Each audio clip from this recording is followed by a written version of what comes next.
she reached out to me and she said, hey, I've been following your blog and your wellness. I think you have a fantastic voice.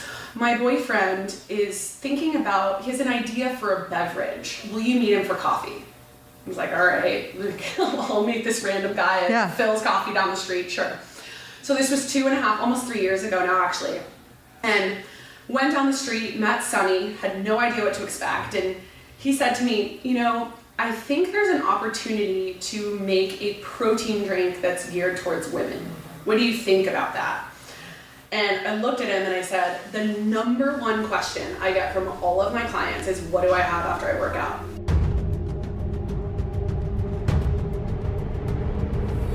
And so here we had this dilemma, this fact. I've been almost a decade researching this subject.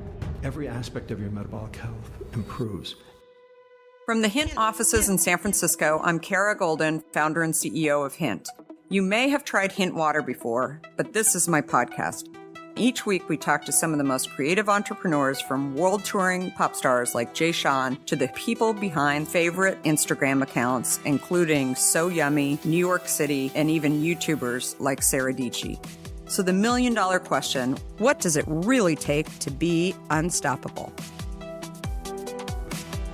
Let's find out.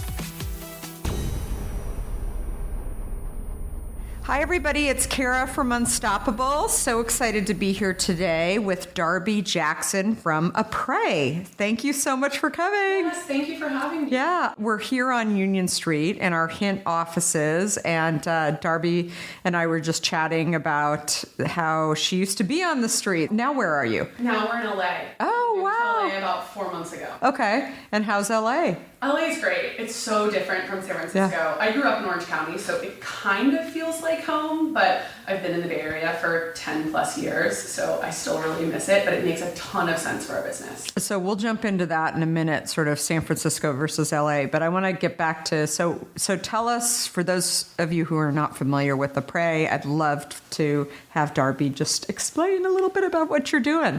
Yes. So there's a big, long story on how I got here, but just high level. So Après is a protein-based replenishment beverage. The thinking behind it is it's the muscle milk for the modern consumer. Yep. Boutique fitness is growing, as we all know, and there's nothing post-workout for this consumer that, one, hits on nutritionals that they feel comfortable ingesting, and two, that just has branding that speaks to them.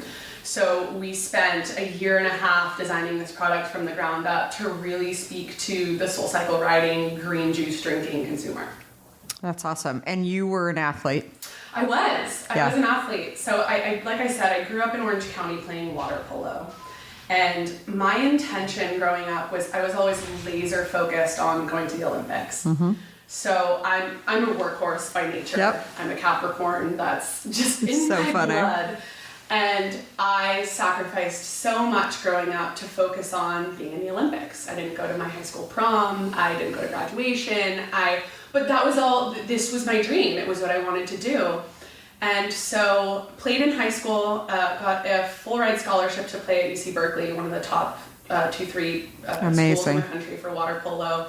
It was amazing. I was really lucky. I was so passionate about what I was doing, and was lucky enough to travel the world playing the sport, which I loved. But I got to this point halfway through college where I was so burned out. I wasn't allowed to be in a sorority. I had no life. I'd never really dated. I mean, there were just so many things I was missing out on, and I just had this wake up call moment where I thought I need to enjoy my life, and this is taking over, and I'm not sure this is the path that I want to be on anymore. That must have taken a ton of courage, though. Like, here you are you're on scholarship, right? Yep. And so what did that feel like? Like, that's so scary. It was really rough. What really happened was a combination of things. I didn't get along with my coach. I'm a pretty passive person, but I like to be heard, and he was, I want to put this delicately, but just, he wasn't treating our team very well. And I felt like I was in a place to stand up and say something and do something about it.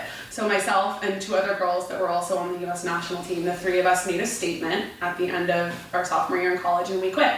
And we said, we're going to leave, and there's no way that if the 3 of us leave, he doesn't get fired. So we left and we made this whole statement to the athletic board about how we wanted a new coach. And long story short, it ended up falling through. So one girl transferred to another school, another girl went and played professionally in Australia. And I kind of went, well, I love Berkeley. I love water polo. My dream has always been to go to the Olympics, but I don't think I want to transfer schools. Yeah. So I ended up staying. And it stung. It was really hard, but I look back on that moment and I am so grateful that happened. Yeah. Because, for one, I was able to meet my husband, which was fantastic, but two, it took me down this path that was quite dark to begin with, actually. So my freshman year in college, I was diagnosed with celiac. Made me really focus on fitness and wellness and how what I was putting in my body affected my athletic performance. After I stopped playing water polo, I'm 5'11". I was 185 pounds, like just solid muscle, big girl. Yeah. And all of a sudden I didn't have an excuse to look that way anymore. I had joined a sorority. I didn't have an excuse to be this big, strong girl. And I thought, wow, okay, this is the first time I'm actually realizing that I need to change my body. And it was a very negative thing for me at that point. And I fell into some really horrible eating patterns and just thinking around my body and my body image. And that took a big toll on me. But where that led me a couple years after college was into a place where I found that I wasn't the only one that was struggling with this kind of thing, that my girlfriends and so many other women around the world are so, have disordered eating, are not confident in a bathing suit, think that they need to look a certain way. And it kind of became my personal mission or my mantra, if you will, to fix the way that I thought about my body, and then also try and change the stigma that's out there around women needing to look a certain way. Yeah. It drove me nuts. So I enrolled in the Institute for Integrative Nutrition while I was working full-time out of college, and started studying at night to become a health and wellness coach, and then also a personal trainer. And what I really wanted to do was to work with women to help them repair their relationship with food in their body. That's awesome. So it's no longer about, I want you to drink kale juice all day and work out 7 days a week. That's so unrealistic. It's, all right, what's going on in your life? What are you stressed about? How are your relationships? What's going on at work? And that's what really makes you healthy. So I ended up basically starting this business I called Darby Jackson Wellness, and it started off as this really tiny thing where I'd see a couple friends of friends before and after work and consult them on how to live healthier lives. Yeah. And it ended up just kind of blowing up. I think my method was really different, and it was holistic, and people saw a really big change. That's awesome. And were you personal training too, like along with it, or not just the food? That was part of my program with them. So with some clients, I do some at-home personal training, but it was, I'd say, 85% focused on the lifestyle piece. That's awesome.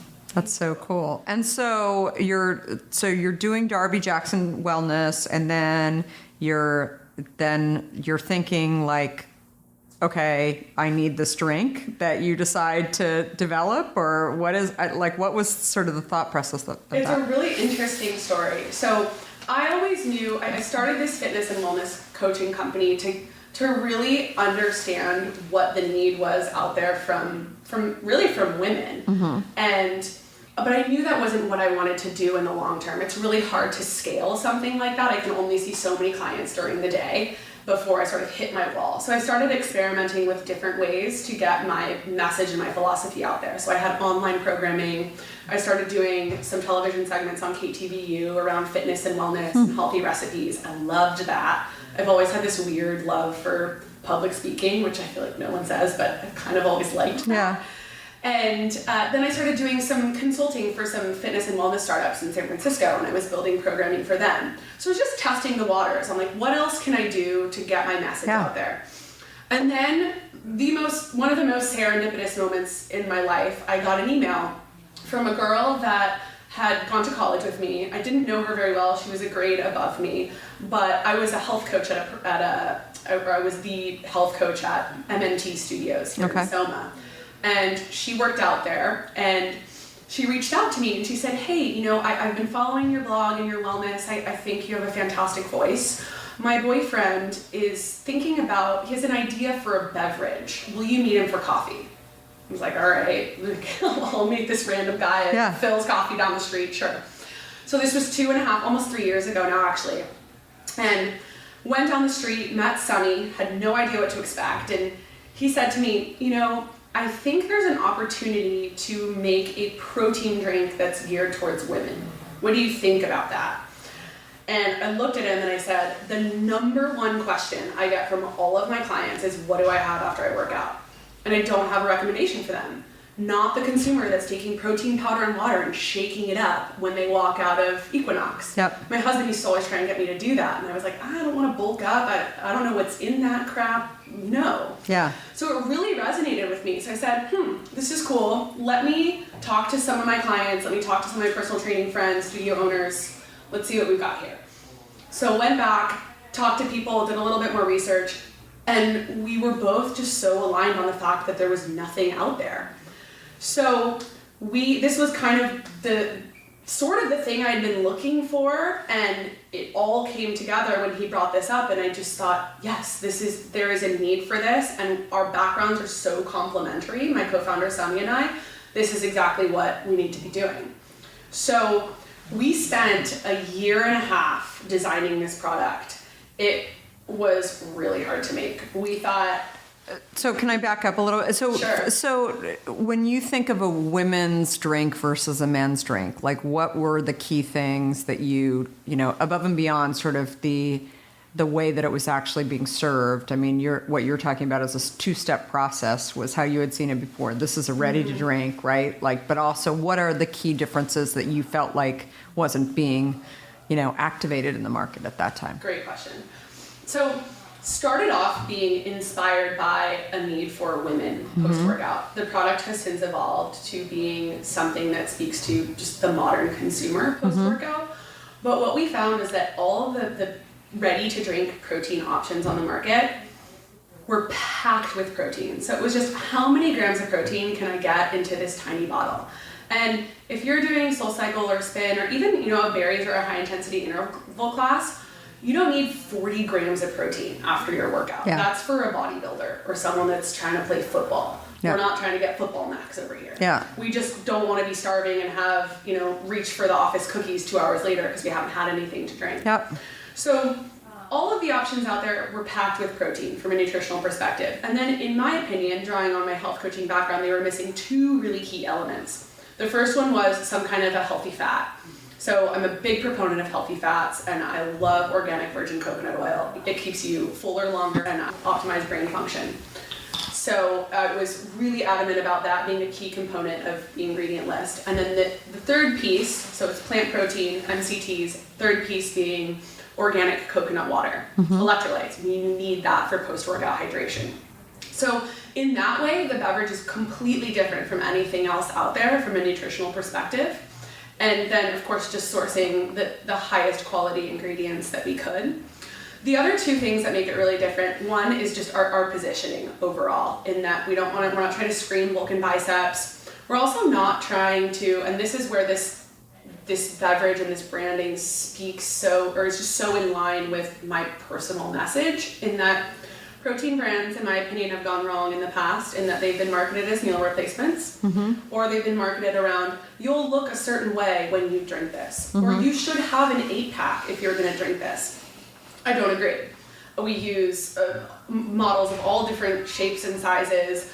I advocate that you should drink this if you went for a walk around the block, if you just need a 3 o'clock snack, or if you finished a berries boot camp class. So in that way, it was really different. And then the third piece is just shelf stability. So it doesn't need to be refrigerated. You can just throw it in your bag, which is perfect for this on-the-go consumer, but is what made this whole thing so hard to make. Yeah, no, exactly. So you're not using preservatives in the product? No. Wow. No. So it's basically the way that the product is packaged. So it's in a Tetra Pak. Oh, okay. And it's air sealed tight. It's flash heated and then flash cooled. So, but once you open it, you can't throw it. That's right. So once you open it, it needs to be refrigerated and it needs to be consumed within 3 to 5 days. Yeah. So you're doing it in Tetra. So what is the shelf life on 14 it? months. Oh, So that's, wow. It's great. And that was a really critical decision point for us. So originally we were going to go in plastic. We were going to be cold chain, so it needed to be refrigerated. Yep. But it just didn't fit the lifestyle of our consumer, and that changed everything that we were doing. So it changed how much money we needed to raise, and it changed, how we went to market with this product. Our original goal was to, do what beverage companies normally do and scale through Whole Foods and go the retail route. But what we realized is that with a shelf-stable product, we could build a direct-to-consumer brand. And even more importantly, with a direct-to-consumer brand, we could have a direct line of communication to our consumer. So the same way that we spent a year and a half designing this product to make it super right and building a relationship with our consumer, we could continue to do that after we launched. So perfect example is Sunny and I got to Skype in live with 5 or 6 of our very, very first customers and watch them drink the product for the first time live.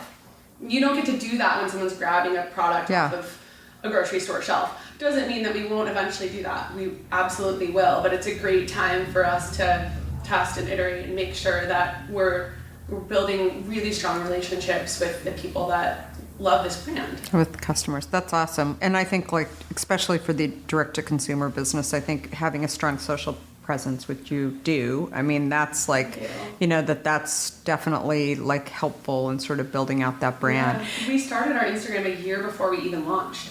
And it's really gone through so many moods, if you will. Just when we were first starting, we thought that we'd speak a certain way and that we'd have certain images, and then learned very quickly that didn't work and moved into something else. And so the last 6 months, I feel like we've really hit our stride. And we've realized too, you touched on this being a protein drink for women.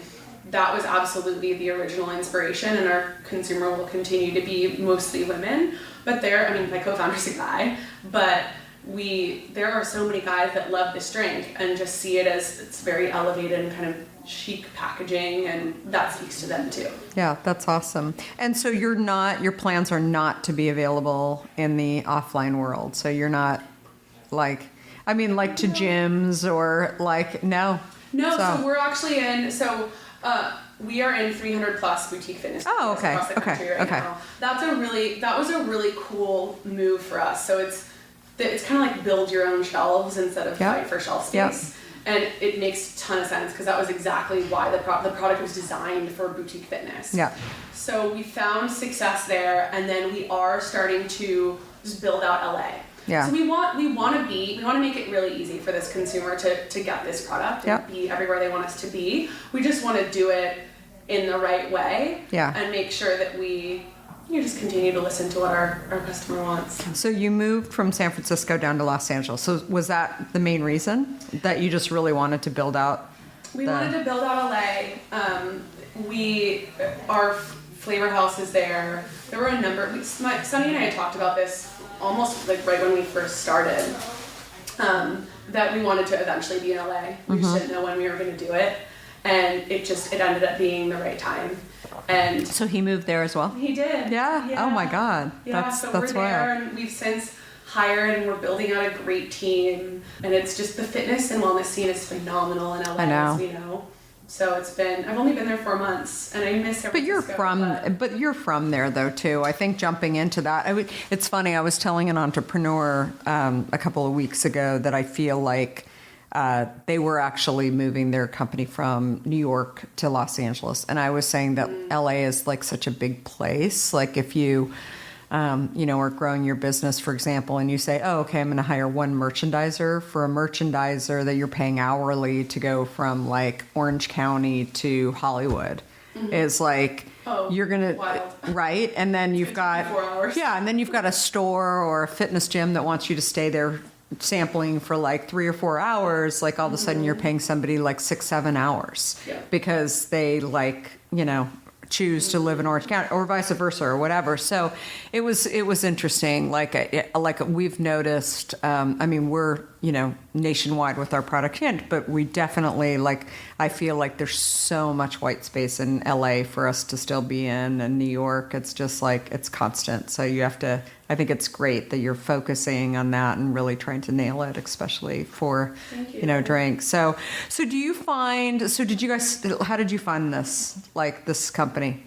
So we did an initial friends and family round when Cool. we first started. So this, as we know, beverage is very capital Yeah. intensive. It's even more capital intensive when you're trying to, you're creating a shelf stable product. Yeah. The minimums are huge. Yeah. So we don't get to just produce 1,000 bottles and see how they taste. We have to produce in 20, 40,000 units Yeah. per flavor. So it's just, for us, especially when we first started, those were just astronomical numbers. Yeah, no, it's crazy. And you got to nail it on the first try, because otherwise you're throwing away a ton of product. So we needed to fund that. So we raised friends and family round to start. And then we raised another seed round with a great venture team down in Santa Monica. And then we are fundraising again right now. Cool. I guess we're kind of always fundraising. Yeah. It's been exciting. The business has really taken off in a way that's really fun. But fundraising, I'd never fundraised before, and it is a wild ride. Yeah. I'll tell you a funny story about that. So my background, as I told you, I was a health coach, personal trainer before this, but actually before that, I was in marketing and PR, and even more so before that, I was a Spanish major at Berkeley. So I actually grew up speaking Spanish as my first language, Yeah. reading and writing. I had to take English as a second language my freshman year at Berkeley. Not a joke. I did. It was pretty funny. So your parents both speak? No, my No. parents speak English, but I only spoke Spanish at school. So math, science, all Wow. of that was all in Spanish. So my intention after I stopped playing water polo was, I'm going to go into the Peace Corps. It's what both my parents did. I'm going to go into the Peace Corps and speak Spanish and save the world. And That's so cool. It's wild. Never did I expect to be a beverage entrepreneur. I always wanted to do something kind of entrepreneurial. My dad's an entrepreneur, and so is my mom, and my father-in-law is also an entrepreneur. But never thought about beverage. But it's funny because that takes me to where we were 2.5 years ago, trying to raise a fundraising round. I've never done that in my life. I can sell to anyone. I think that's a strong suit of mine, but this was a totally different ballgame, and I'm so grateful and lucky. I have an incredible co-founder that's so smart and is really great at financing, and he'd done some fundraising beforehand, so I was lucky that I really got to lean on him for that. But we went and pitched as a pre-seed, so this was our friends and family round, this just premier venture firm led by this woman. I've just looked up to her for years and years. Went in and pitched her, and I just fell flat on my face. I had no idea what I was doing. I couldn't answer any of her questions. And I left, and I went home, and I just bawled. I was so upset with myself. But what ended up happening is I sat down, and I wrote down all of her questions that she asked, and I wrote down what my answers would be. And I made my husband practice with me. And since then, not that I haven't fallen flat on my face again, I certainly have, but I've learned a lot on how to answer questions, especially when it comes to fundraising, how to be really big picture, how to talk about our vision. And I've learned a lot. But fundraising is hard. Yeah, no, it's super hard. So, and fun when you find the right partners. I think that the biggest challenge too is that I think a lot of people who are actually sitting in that seat too, that unfortunately not many of them have been operators. So it's like you've got some that are out there that are like basically being the angels or private equity firms or whatever, and they used to operate companies. But I think it's so often like there's this what are you doing, why are you doing it, very I've seen them. I know them. Many of them. I, frankly advise a lot of entrepreneurs not to talk to certain people because I think that, it's like what being an entrepreneur and growing your business is just really, really hard, and you just don't need that, right? Like it's one thing for somebody to say no to investing in you, but it's another thing for people to just be nasty, right? And I've seen it over and over again, and unfortunately, I think like it comes back to bite them. Because when people actually go out and have a choice of who to raise money from, it may not be today, but down the road, it's just like you want to deal like with people, right? And it really makes a difference. So absolutely, yeah, absolutely. We're lucky we have some really, really great partners right now that are that's helpful awesome in that way. But yeah, I mean, this is for the first year and a half, it was Sunny and I, and we gave up a lot. I mean, we didn't pay ourselves. He cashed out his 401k. I sold my house. Like we were you guys really, in. And so that's how you really initially funded it. I mean, you got friends and family in there, but friends and family, and then founder contributed capital. Yeah. So a lot of people ask me that too, in terms of, how'd you get the money to do it? And, that's a whole, unfortunately, if you don't have access to credit cards, right, that you can sort of max out. And if you believe like you could actually see the cash coming back in later, like I tell people, don't screw up your credit if you really just don't think it's going to happen. But I think it's something that, a lot of people just don't know how to do it, how they ultimately can get the money to do it. So anyway, super cool that you did it, but it's scary. It's really scary, and it's really hard. And as I tell people, being an entrepreneur is, there's a lot easier ways to make money, right? It's like a lot, right? And it's something, and so you got to love what you're doing and be passionate about it and really believe in your product and still be having fun along the way. That personal mission alignment is so important. Yeah. Maybe you got to be a little crazy too. Yeah. But I also think, your story, it's such a great story. I've been a part of this group called EY. So Ernst & Young has a group, the Winning Women group. And it's funny, there's a big chunk of the women that have been part of this program that are athletes. So I was a gymnast growing up. And so, wow. That's impressive. And so it's, so not into college. I actually walked on in college, but then, but all through high school, I was a gymnast, and then so it's, but anyway, it's like you sort of learn like what are the goals and how do you achieve them. I think, hearing you talk about even, speaking to an investor, like how many times was I in a meet that I didn't think went the right way, and then I was sort of forced by my coach to look back on exactly, okay, how could have this been better, right? And the first few times it hurts, and then afterwards it's kind of like, oh, that sucked, and that's not exactly how I wanted it to go, but what did I learn and how do I move forward, which is such great entrepreneurial training, right? Like it's like just beat up, and then you have to figure out how to pick yourself back up. Yeah, but that is like those are major life lessons that I think unless, like I think female athletes, like that's what I see, like actually make, great entrepreneurs. And I would say like 70 to 80% of the people have played some sort of sport, at least through high school, in the EY Winning Women program. It's so fascinating. So teaches you how to really structure your time too. It does it. I remember just in high school having to be, I would do my homework, and this is when I would do my homework, and my grades would fall when I wasn't playing sports, because I didn't have, when it was off season or something like that, I didn't have that same structure, and so I wasn't forced to, all right, between 5 and 7, that is when I have to write my paper, and there's no other time to do it, so I better do it now. Yeah, it's so true. Anyway, so I want to dig a little bit more into this. So Sunny, you talked a little bit about your co-founder. So how do you find, well, he kind of found you. Yeah. In this process. So did he come from CPG or beverage background? Nope. No? And what was his background? So he was a consultant at BCG. Oh, wow. Yeah, okay. Super, super smart guy. He was also an athlete. So played football at Harvard and found me. So neither of us had any background in beverage, which I think it did really work to our advantage. We came at it from just a totally different viewpoint. And we also just had really lofty goals on what we wanted this to look like and what we wanted to be inside of it.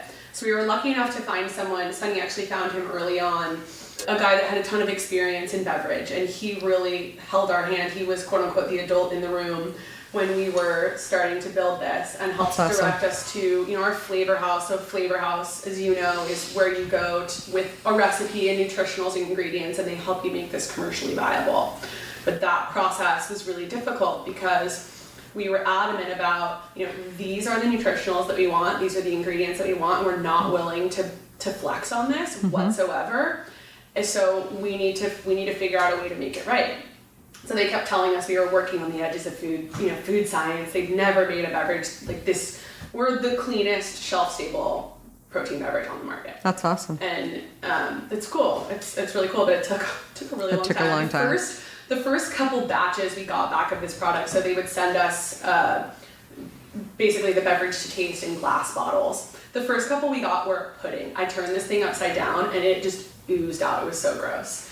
So it was very hard to work with the ingredients that we had in there. And how many grams of protein? 14 grams of plant protein from organic pea, chia, hemp, and cacao. Oh, that's awesome. Yeah. That's very cool. And how many do you need in a day? Like, what is the average? Like, I guess it depends on how much you're working out or what you're doing, but what would you say for, and I guess this varies woman, to man or whatever, and depends if you're a bodybuilder or what you want to do, but what would you say is like a good, amount that people should have per day? Yeah, I think the biggest habitualization around the product is having it every time after you work out.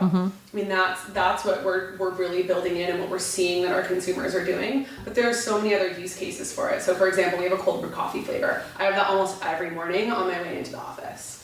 That just gives me my caffeine jump start. Sometimes I'll have the vanilla flavor at night when I have a sweet tooth and I just, don't want to dig into chocolate or cookies, and that'll just quell that.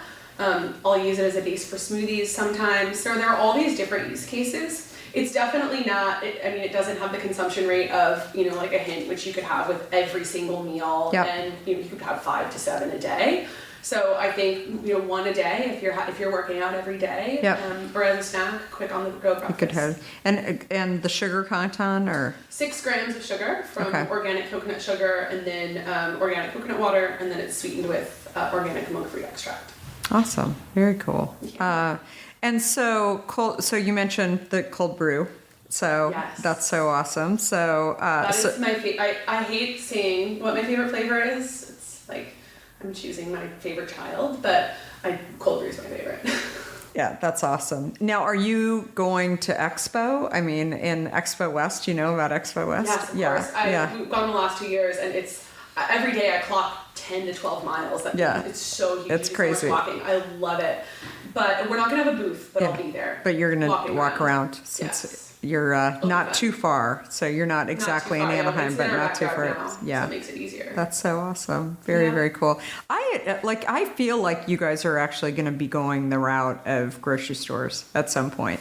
That's sort of my gut. We're at Erewhon in LA right now, which is fantastic, and we're doing really well there, which is very exciting. And then we are working on leading this initiative in LA to build out LA. So we're going to start going into grocery stores there. Yeah. But not expanding outside of LA anytime soon. But yes, you will be in grocery. Yeah. In the future. I could totally see you guys doing that, or going into the Costco route or something like that. It seems like that would really. Because I think the biggest challenge is, we have a huge direct-to-consumer business as well, but I feel like, the bigger you build that direct-to-consumer business, there's always going to be consumers that actually want to just pick up 1 or 2 bottles along the way, and they're going to want to do it when they're shopping, and we even find our biggest customers that are actually buying online are still actually going into stores and buying our products. So totally, they play, I think, at least for us, the days of just being direct to consumer or just being retail we need to be in both places. Yeah. And then it's just staging it accordingly. Along the way. Yeah, that's super, super interesting. So the majority of your friends, do you have beverage executive friends, or are they do you feel like that community, have you figured it out yet? Or? Yeah, I am because I still haven't figured it out. So I've worked really hard to try and build a community, especially of women around me, because this is really hard. And whether they're in beverage or CPG or just other female entrepreneurs that I can talk to about, complain, this is really hard, or hey, how do I do insurance, or just questions, or, how do I fundraise? Do you like this VC firm versus this one? So when I was here in San Francisco, I actually started this little group of women. It was 8 to 10 of us, just female founders, and we'd get coffee or drinks once a month, once every other month, and just chat and catch up, and we've been a support system for each other. And then I've tried to do the same in LA. I'm still new there, but there's a great community of female founders there. I'm actually going on a female founders ski trip tomorrow, which should be really fun up in Tahoe. So I think it's important to I want to surround myself with people that are really smart, so I can ask them questions and get help, and also just, I've never done this before, and, that's awesome. And have that support system. That's super fun. But do you find do you find yourself around more female founders, or do you find yourself around female founders in food and beverage? More female founders. Food and beverage, not quite as many, and especially in beverage, and even just in the VC CPG world, a lot of guys. Yeah, tons of guys. So that's been a challenge. Yeah. Which, not to say there's anything wrong with guys. Yeah. But there aren't a lot of women in that space. Yeah. No, it's absolutely true. There's a few down there, but it's absolutely true. So I think I know what makes you unstoppable, but I'd love to hear from you. I mean, as you're growing this, and I feel like you're at a good trajectory where it's like really growing in the right direction. I mean, what do you think really makes you unstoppable? Yeah. So I think my superpower and what makes me unstoppable is I have a ton of grit and energy. And this is, I mean, if you're to start with a beverage company, you are slinging drinks out of the back of your car, you're working hours and hours on end, you're making really quick decisions, smart decisions, you're building a team. It takes a lot of work. Mm-hmm. And the second piece of that is energy. And I'm a big Brandon Burchard fan, super smart guy. I saw him speak once at the Bulletproof conference, and he said something that has really resonated with me, that high performers, they don't have energy, they create energy. Mm-hmm. And so I try and think about that, and think about, as we're building a team and all of the important things that we're doing throughout our day, I have to show up. I have to show up, and I have to be present, and I have to be focused and ready to, provide a ton of energy to get this thing going. And so I do a lot around that, around centering myself, around making sure that I'm just personally prepared to provide that energy that the team needs, and not, which is a double-edged sword. Yeah. Right. It's hard. It's really hard. But it takes a ton of tenacity, and I have that. I think I learned that through playing water polo. Water polo is just a gritty sport. I mean, you're up at 5, you're in the pool for 6 hours a day. I think that taught me that you got to grind, and then you got to show up. Yeah, and be unstoppable. Yes. So super cool. Well, great. Well, thank you so much, and we're really excited. Where do people find you? So online. Drinkapres.com, and Après, so it's DRINKAPRES. .com, or at drinkapres on Instagram. Okay, awesome. And then do you have your own personal as well, or yes. Still? Okay. My Instagram is just Darby Jackson. Okay. Awesome. Yay, super fun. All right, well, thanks so much, Darby. This was great. Yeah. Super fun. I appreciate it.